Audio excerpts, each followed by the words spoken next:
Hello, and welcome to another episode of It's a History podcast. I am your host, Madison, and this week we are going to be looking at the history of crochet. This week's episode is a sort of companion to episode 61, where I spoke to Nicole Narig about her most recent release, With Her Own Hands, where we talked about women's role in the history of fiber arts. Last week we looked at the history of knitting, which has a long storied history of new discoveries and sharing of knowledge across cultural lines. That leads us into this week, where we dive into the history of crochet. While not as long and storied as the history of knitting, the history of crochet still has a story to tell. Before we really begin, for those who are unfamiliar with the differences between knitting and crochet, knitting is worked with two needles where all stitches are quote-unquote active, and crochet is made with a single hook with one active stitch at a time. So with that, let's get right into today's episode. Crochet, as we know it, is a relatively new form of fiber art. Where knitting, weaving, and embroidery have been around for at this point thousands of years, crochet is possibly only a few hundred years old. Note my use of possibly. The exact origins of crochet seem to be pretty hard to narrow down, which, given its rather recent addition to the fiber arts catalog, is quite interesting. There are some examples of pieces that are thousands of years old, such as a work that was found in an Egyptian tomb that would have been crafted somewhere between 900 and 1100 CE. Though the museum that displays it calls the piece threadwork, if you actually look at this piece of fabric, it looks remarkably similar to double crochet stitches, which are a pretty basic stitch within the crochet stitch catalog. Prior to what we would actually call crochet work, there was a style of crafting called shepherd's knitting that utilizes slip stitches or looping one stitch to another. Shepherd's knitting kind of lives in a space between knitting and crochet, but as time has gone on, it has found itself as a precursor to crocheting instead of being considered an offshoot of knitting. But that can depend on who you ask or what source you look at. There is some evidence that crochet developed sometime in the 16th century and was originally known as crochet lace or chain lace. There are even other competing theories that crochet may have originated in Arabia and spread through various trade routes. That it may have originated in South America, where it was used in creating crochet pieces that could be used in puberty rites. Or that it originated in China, having been used to make three-dimensional dolls. Now, this is just me, but I do think that it is entirely possible that different cultural groups all managed to come up with a similar way of working thread through loops to create various pieces. It is also not uncommon to find that men would use crochet to make tools that they needed for hunting, creating traps and snares, by carefully crafting with various woven fibers, cords, or even strips of cloth. I find it completely reasonable that various groups could have independently come up with the same idea around the same time. With that in mind, the most concrete example we have of the development of crochet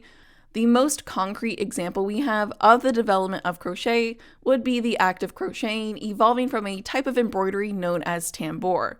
This type of embroidery was very popular in areas like Turkey, India, North Africa, and China. Tambour embroidery is a type of embroidery where a piece of fabric would be stretched over a drum or a frame to be taut. Using a needle, the thread was worked up from the back of the fabric, then the needle would be inserted into the top of the fabric to make a loop. A second loop would be made adjacent to the first loop, which the thread of the second loop would be pulled through the first loop to create a chain. This process would repeat throughout the fabric until the desired image was complete. As we entered into the 18th century, the background fabric was eventually discarded, and the crafter would instead work the stitches into themselves in what the French would call crocheting in the air. With this transition to working without any backing fabric, crochet started to spread all around Europe. And the 18th century is when we really start to see examples of what we would actually call crochet popping up. The first crocheted items primarily seem to be imitations of lace. Lace was created through the use of lace bobbins, where threads from multiple bobbins would be laced over each other to create intricate patterns. Early crochet functioned as a way to imitate lacework, as lacework was very expensive and very difficult to do. During the Irish potato famine, Irish men, women, and children would spend whatever time they had not working in the field crocheting, even long into the night by candlelight or oil light. Like those first early crochet works, the Irish were crocheting imitation lace, which they would actually sell to make some money. As I mentioned, the art of creating lace is quite difficult and time-consuming. The Irish way of making lace had emerged as its own distinct style that was much quicker to produce than the traditional way of making lace, and was actually profitable.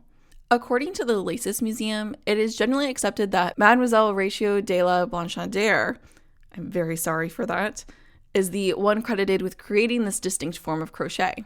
She published the first book of Irish crochet patterns in 1846, which was used in various schools of crochet that started to pop up all over Ireland and what would be a fast-growing form of cottage industry.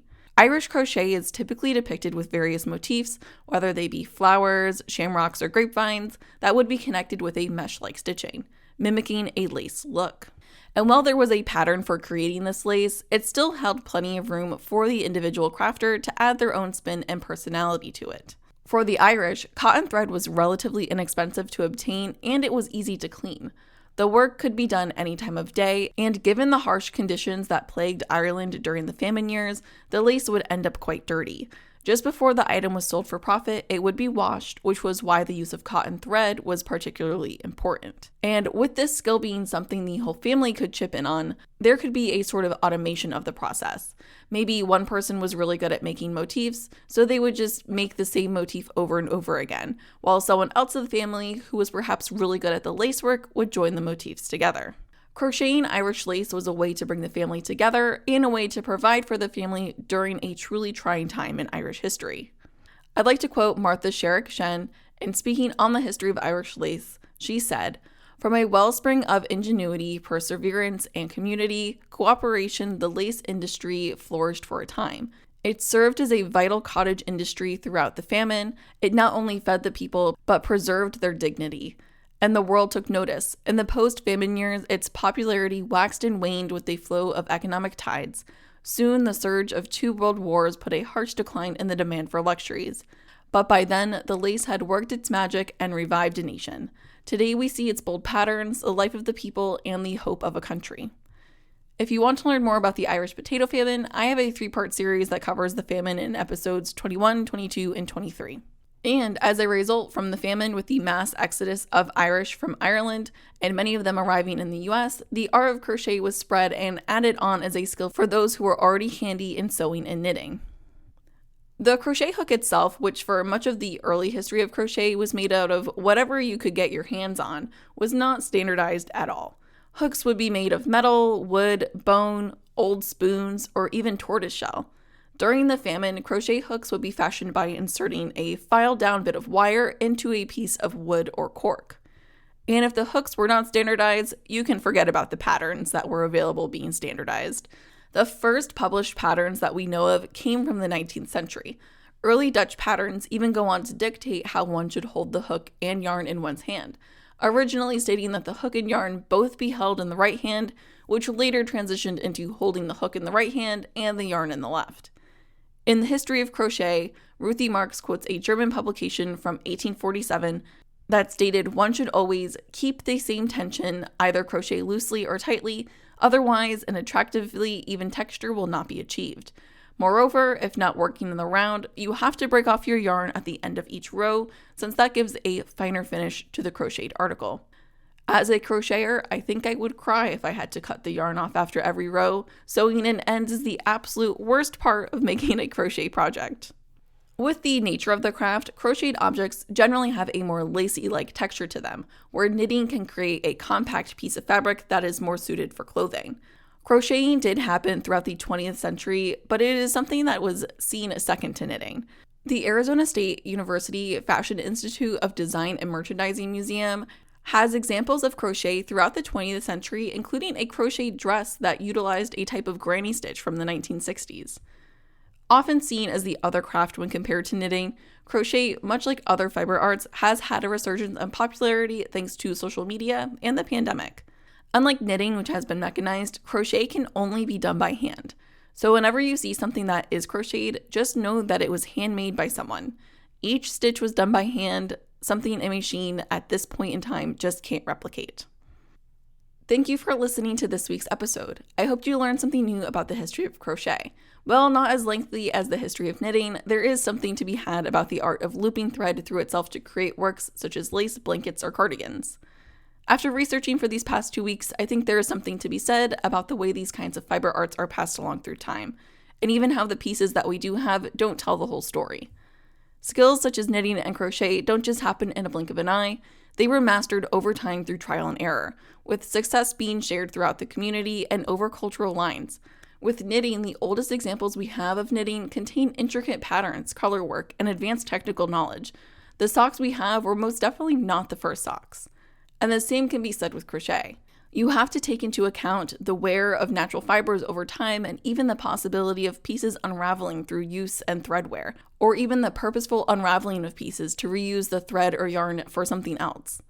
Sources for today's episode include The History of Crochet by Ruthie Marks, an article titled Irish Crochet Lace, 150 Years of Tradition that is published by the Lacis Museum of Lace and Textiles, an article titled Crochet from Arizona State University, and an article titled Crochet Through History by Dora Ohrenstein. Thank you again for listening to today's episode. If you liked what you heard, please head over to Spotify or Apple Podcasts and leave a review. If you have any questions, comments, or topic ideas, you can email me at itsahistorypodcast@gmail.com. You can also find me at It's a History Podcast over on Instagram and Threads. I'm pretty active on both. Thank you again, and I hope to have you in the next one, where we are going to start a small series on the history of weddings.